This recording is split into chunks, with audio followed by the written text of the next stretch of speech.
Hello everyone, welcome to our Let's Play series of Planescape Torment. This is Colonel RPG, Wanker City.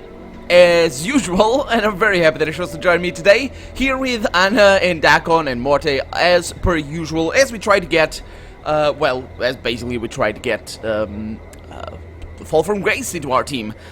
I think maybe a Mordon, or, I'm centering here, maybe a Mordon is also, or Morgon? What's the name of those things?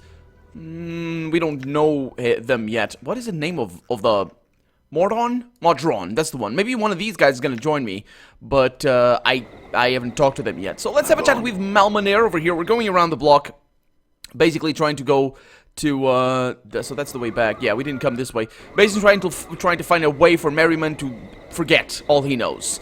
Apparently a big smack in the back of the head is not going to do that, so we need to find some other way, a potion or something, and we don't have that, so let's have a chat with Numenera, because this guy, or guy, I suppose, yeah, is actually asking us to talk to him. This thin, sharp-faced man rushes towards you, calling for your attention. Ah, sir, but a moment of your time, were you perchance here to visit the tailor? The man breaks in. I ask, sir, because I seem to have, offended the man. I had commissioned the hot-blooded fool to make me a costume, but he's, thrown me out of his shop and will not speak with me now. So, what? The man suddenly balls his fists and, shakes them at the sky. What have I done to deserve such treatment? Nothing, I say! Now, as a patron, it is his duty to serve me, that churlish buffoon! So, what did you want from me? Eh? He focuses on you again. Oh, yes, you! Could I beg you to enter the place and fetch my costume for me, sir? I have a masquerade to go to and have not the time to commission another tailor. Why don't you just fetch it yourself?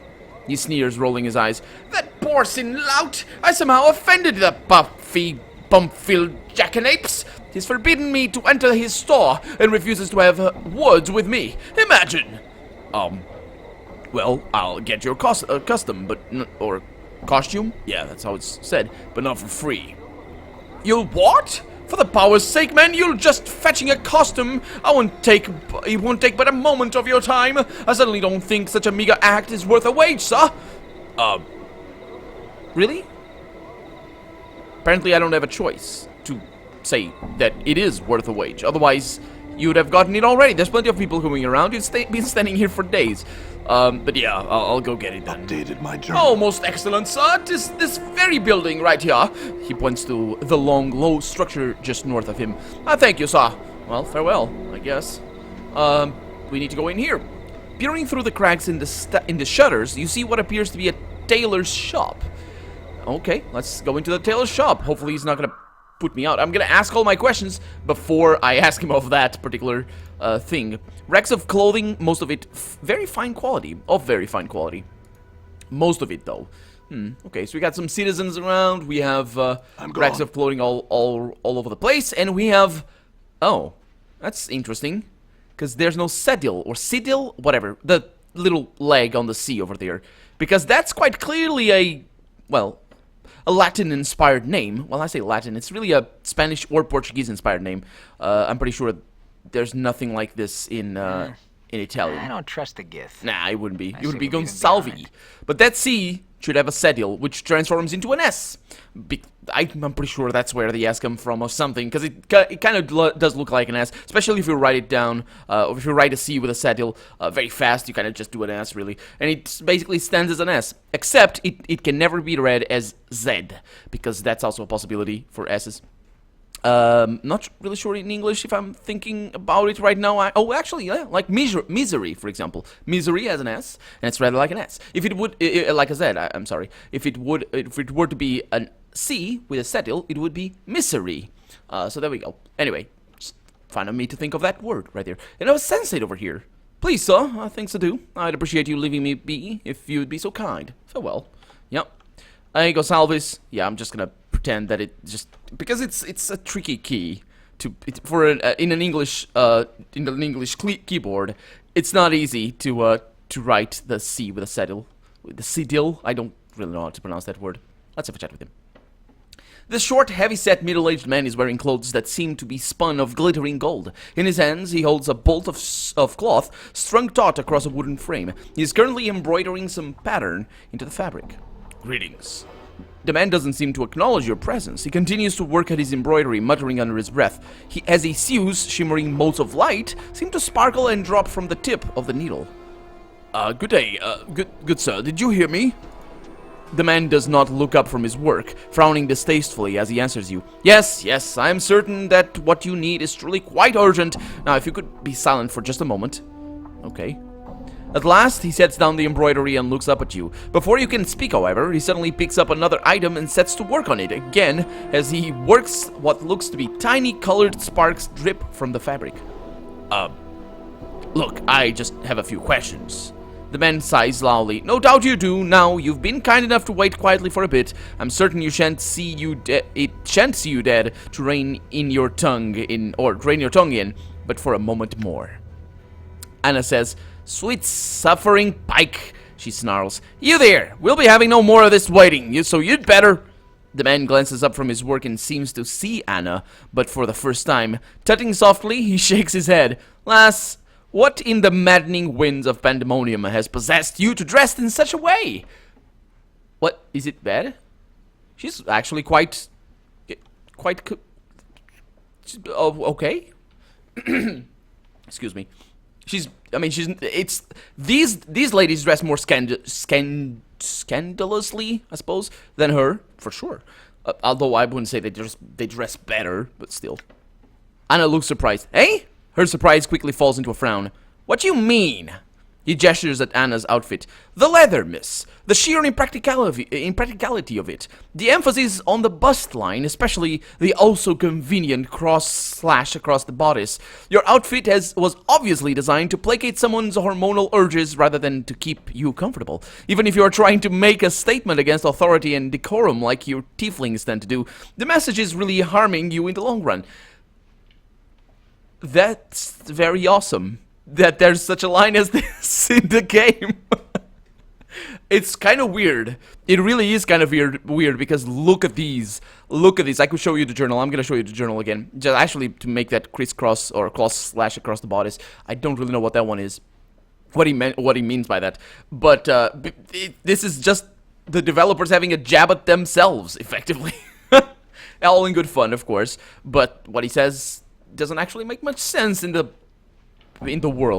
world in particular, so I can't, it is kind of immersion breaking, to be honest. I mean, at least according to everybody else that is even here. I mean, this world quite clearly doesn't really care too much about showing flesh. It's just, it's normal, whatever. It's hot in here, it's all the winds from the lower planes or something. Actually, not here, that would be the lower ward. Morte floats close and whispers, "Not me, I can deal. Hey, chief?" Wink, wink, nudge, nudge. Gonsalves continues to scold Anna. "I mean, really, you look more ready for a session at the fest hall than..." And he frowns. "By the way, you aren't a sensate, are you?" Anna seems confused. Nay, I'm not a sensate." The tailor nods. I didn't think so. Not at all. Why don't you let me attire you with something else a little more modest?" Horrified, Morte leaps into the fray. "No, man, are you mad? That's smarmy talk." "Nah, I like these," says Anna. I don't need to worry about the cold or heat. It's my blood, I think. And watch the talk about the tieflings, aye? Yeah, she breathes through her skin, that's why. "As you wish," and that's a reference. "As you wish, then, my lady," Gonsalves looks at you. "And now, sir, that my work has been well and truly interrupted, I am Gonsalves. What was it you were here to see me about?" I had some questions. I hope it's about garments and the like. I shan't answer anything not concerning myself or the store, you know. Yeah, that makes sense. If you're busy, it's okay. Actually, if he was embroidering, it's quite normal that he wouldn't want to be interrupted because embroidering, as far as I know, which is not much, it really revolves around counting a lot and just making sure your pattern is correct. Even within the same stitch, you still need to make a pattern, and you need to pay attention to where we're going because undoing your embroidering is a pain. It's not a tremendous pain, but it is a pain because it's harder than doing your embroidering, and it's wasted work doubly. So because you've already worked on it anyway.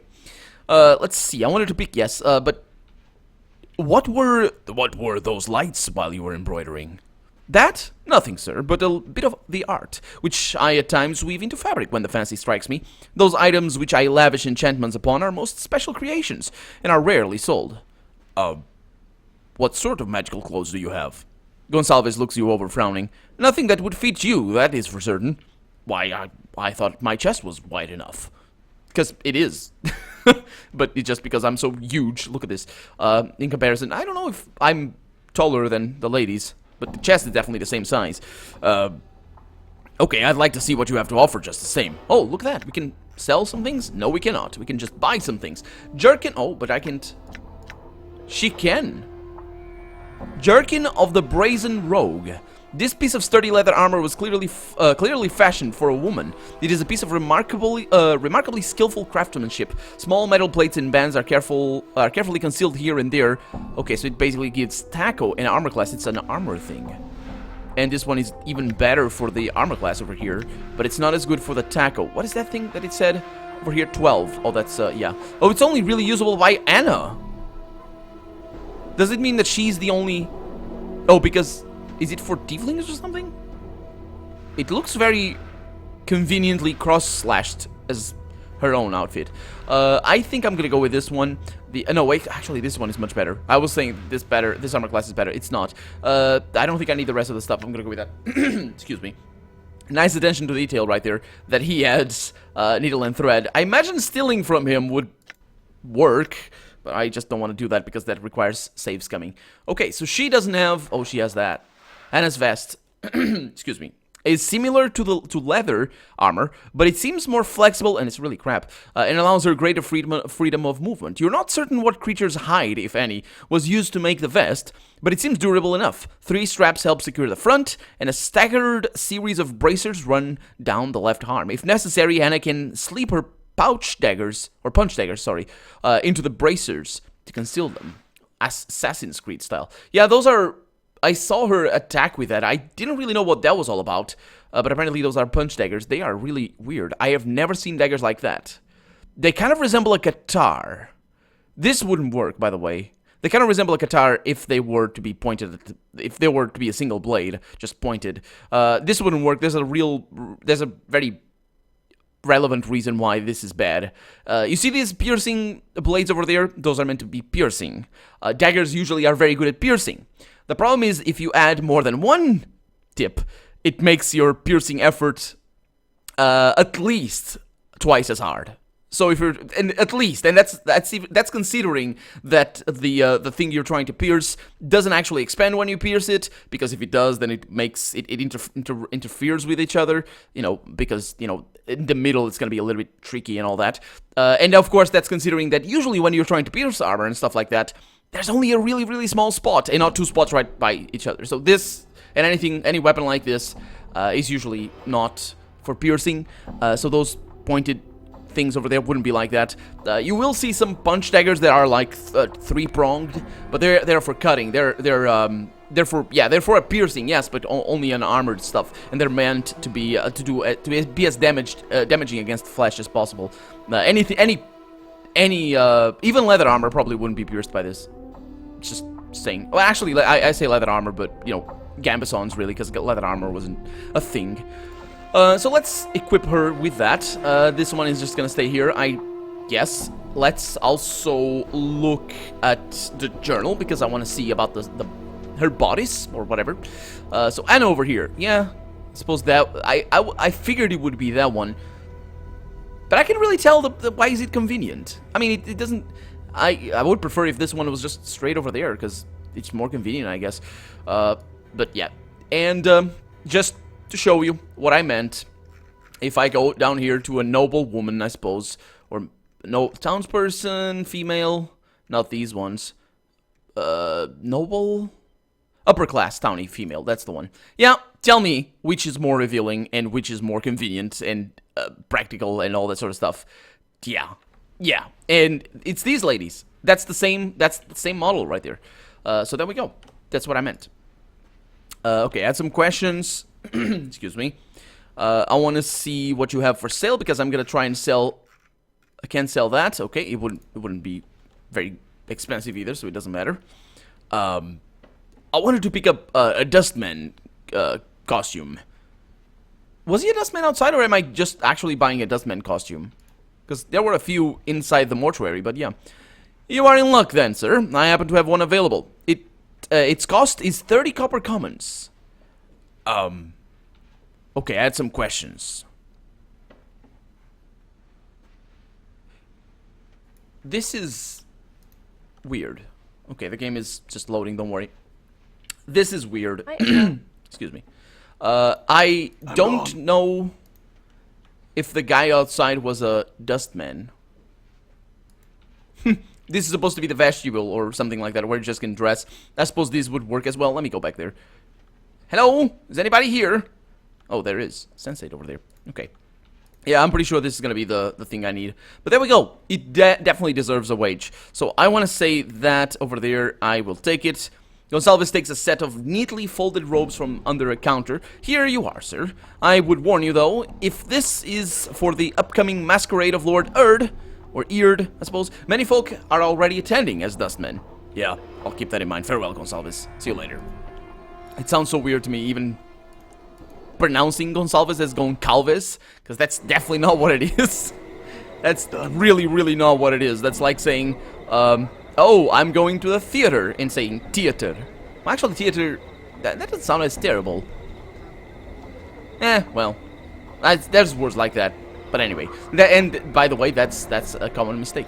This is Malnum. Yeah, I don't know if this is the one. It's a common mistake to misread the TH for non-native speakers. The man looks at you expectantly. Well, did you get the custom from Gonsalves? Well, actually, I could make up the story that he called him Goncalves and he just put him out of his store because of that. Yeah, here it is. It cost me 30 commons. Actually, you know what? It cost me 50 commons. The man looks flabbergasted. Impossible! Ridiculous! We had agreed to a price of 30 coppers when I had it commissioned. Yeah, well, he was upset and raised the price. He peered suspiciously at you, lips pursed. Well, oh, I can't pull that off. Pardon, I misspoke. It was only 30 coppers. Fine, take it. Here.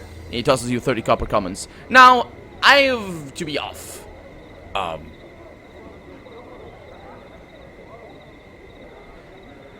I could get back at him and just not tell him that apparently there's more people going to the masquerade as dustmen, but that actually would be getting back at me because I think I'm gonna gain something from this. So yeah, wait. Gonsalves said many people were already going to the masquerade as dustmen.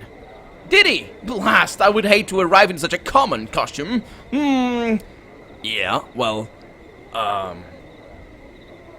I could try and get another one for you, but it'll cost you. He rolls his eyes, sneering at you. I should have figured. Here you mercenary. This will be enough, I trust. He hands you 20 copper commons. Yeah, that'll do. I'll return with another costume. Updated my journal. See, that's much better. Instead of just trying to be funny at him, I might as well. I mean, for me, the instinct is not really revenge immediately. It's more of a sort of a justice sort of thing.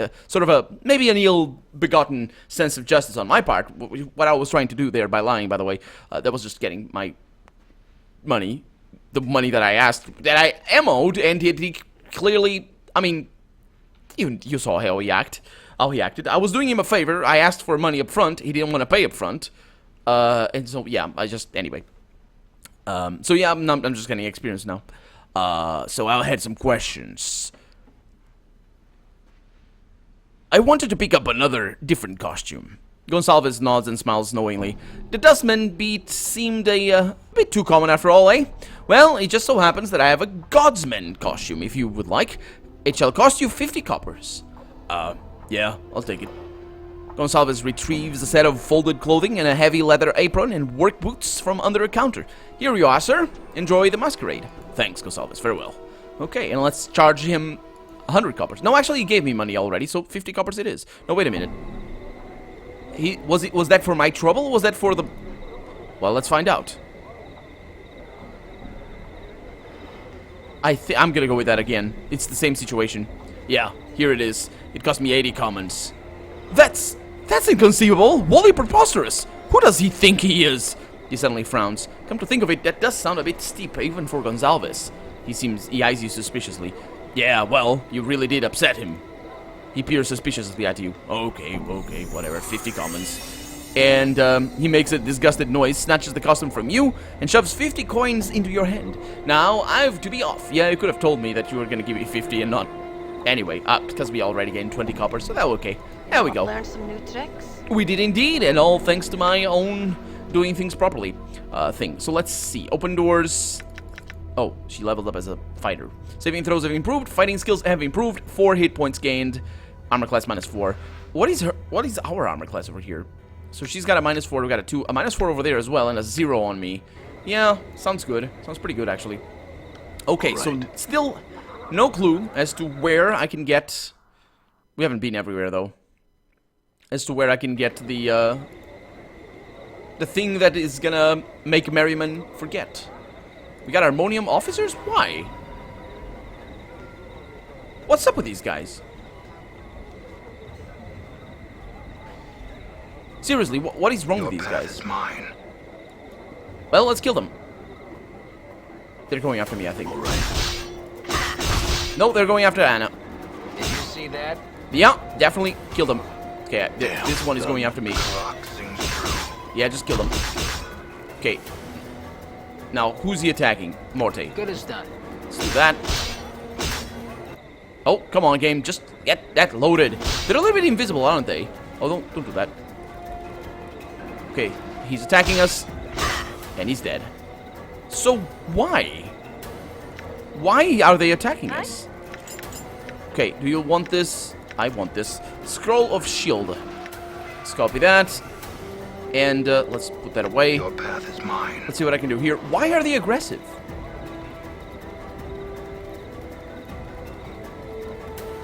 I don't really understand. And why don't they attack me? All right. They're bugged. Okay, let's go for them. They're critically miss. I think they're... Your path is mine. Whoa. I think they're probably stuck. Yeah, they're probably stuck on each other or something. I don't know what they were doing. So I think those critical misses were ours. I initially thought they were gonna be theirs, but there we go.